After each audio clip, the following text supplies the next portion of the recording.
আমি দাবি করে বলতে পারি মহাভারতের এই তথ্যগুলো অনেকেই জানেন না। মহাভারতের প্রতিটি যোদ্ধার ছিল তাদের নিজস্ব এক একটা দিব্য ধনুক, কিন্তু প্রশ্ন হলো কোন যোদ্ধার হাতে কোন ধনুক ছিল। চলুন জেনে নেওয়া যাক। পিতামহ ভীষ্মের হাতে ছিল বায়ুবী ধনুক। এই ধনুক দিয়ে তিনি কুরুক্ষেত্র যুদ্ধে পাণ্ডব সেনার প্রচুর ক্ষতি করেছিলেন। অভিমন্যুর হাতে ছিল রৌদ্র ধনুক, যা তাকে স্বয়ং বলরাম উপহার দিয়েছিলেন। তিনি চক্রব্যূহে প্রবেশ করার সময় এই ধনুক ব্যবহার করেছিলেন। ভীম কিন্তু শুধু গদাধারী ছিলেন না, তিনি দারুণ ধনুর্ধরও ছিলেন।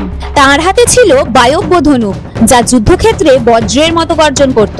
নকুলের হাতে ছিল বৈষ্ণব ধনুক, আর সহদেবের হাতে অশ্বিন ধনুক। আর অর্জুনেরটা তো সকলেই জানেন। অর্জুনের কাছে ছিল মহাশক্তিশালী গান্ডীব ধনুক, যা স্বয়ং ব্রহ্মা তৈরি করেছিলেন।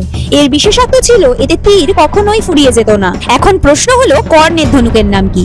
আমাকে কমেন্ট করে জানাবেন এবং ভিডিওটি ভালো লাগলে চ্যানেলটিকে অবশ্যই সাবস্ক্রাইব করবেন।